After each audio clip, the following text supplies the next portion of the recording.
Dernièrement, j'assistais aux funérailles de ma belle-mère. Tout se passait normalement jusqu'à l'éloge funèbre pour la défunte.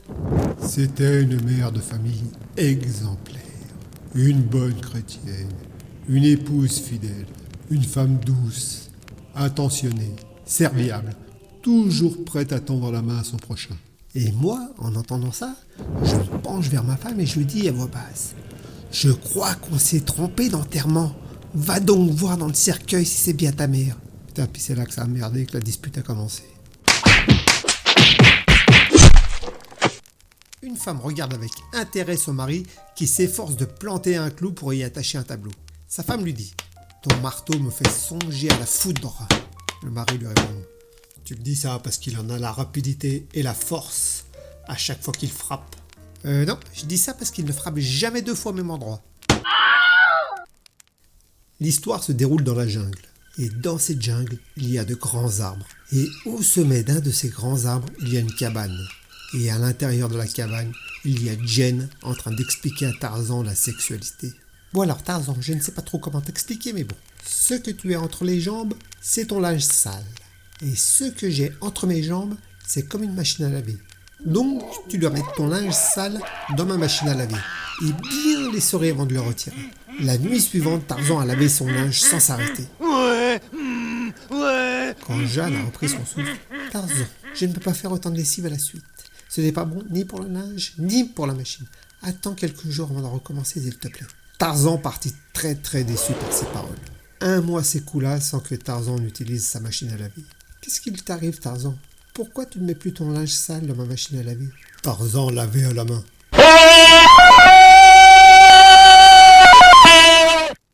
Ce sont 2 sœurs qui contemplent la croix avec Jésus. L'une d'elles dit: « Mon Dieu, pauvre Jésus, quelle souffrance!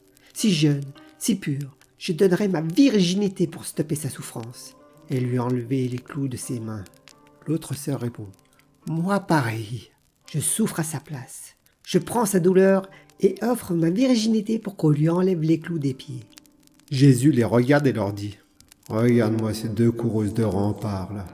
Elles se feraient baiser pour que je me casse la gueule. » Un homme fait la queue à la caisse d'un supermarché quand il remarque qu'une blonde canon lui fait un signe de la main et lui sourit. Il s'adresse à elle et lui dit gentiment: « Excuse-moi, est-ce qu'on se connaît ?» Elle lui répond en souriant: « Je peux me tromper, mais je pense que vous êtes le père d'un de mes enfants. » Là, le mec fait rapidement un petit relier les points dans sa tête et ça la ramène à une histoire. La seule fois de sa vie où il a été infidèle. Il dit alors à la blonde canon: « Nom d'un chien, tu ne serais pas la grosse cochonne que j'ai sauté sur la table devant tous mes potes là, pendant une grosse beuverie. Mais si, rappelle-toi, ta copine me fouettait le cul avec du céleri mouillé, pendant qu'elle m'enfonçait un concombre dans l'oignon. Non, je suis juste la nouvelle institutrice de votre fils. » Après avoir fait un bilan de santé, un père de famille veuf apprend qu'il ne lui reste plus très longtemps à vivre. Il convoque alors ses enfants pour leur apprendre la triste nouvelle, et aussi pour leur délivrer un secret bien enfoui.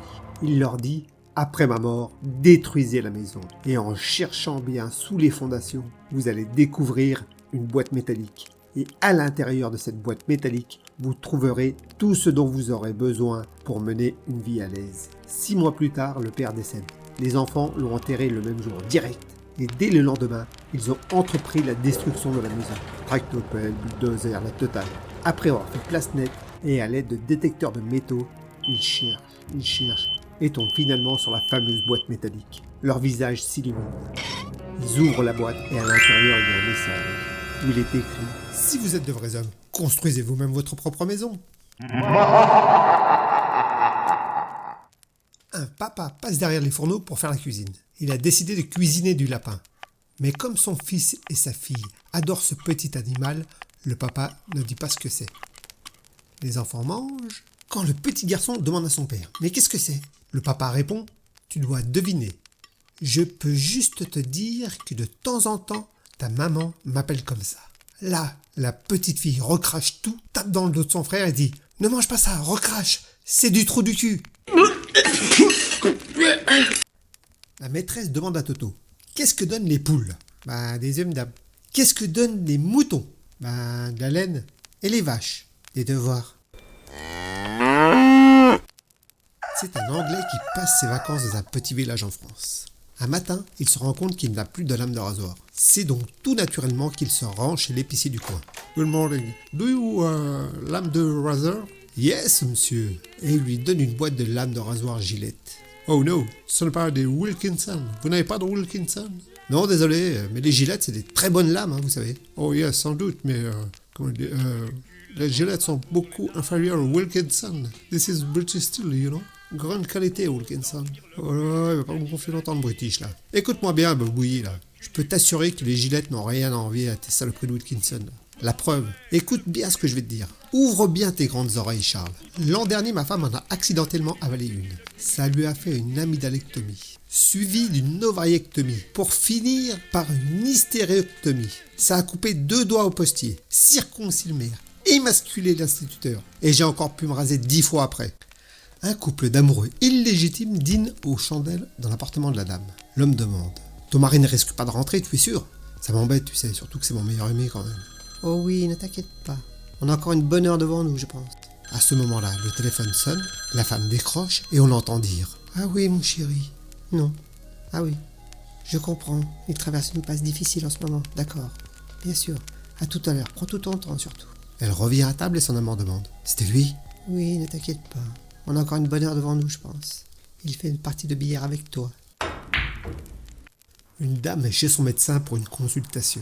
Pour être sûr de poser le bon diagnostic, le médecin lui dit: écoutez, chère madame, il va falloir que je vous prenne la température. D'accord, docteur, mais je suis très sensible. Mais écoutez, pas de problème, si vous voulez le thermomètre, je vous le mets dans la bouche. Oh non, docteur, pas dans la bouche. La dernière fois que je l'ai eu dans la bouche, la personne qui l'avait utilisé avant ne l'avait pas nettoyé. Vous voyez ce que je veux dire? Peut-être que je pourrais vous le mettre sous le bras alors. Ah non, docteur, pas sous le bras, ça va me chatouiller. Bon, ben écoutez, je vais vous le mettre dans le nombril alors. Dans le nombril, oui, je veux bien. On éteint la lumière parce que je suis très très timide. Il éteint la lumière, revient vers la patiente. Et elle lui dit: docteur, attention, c'est pas le nombril là. Cela n'est pas très grave, ce n'est pas le thermomètre. Comment dit-on en anglais: ma belle-mère ne vient pas dîner ce soir? Yeah!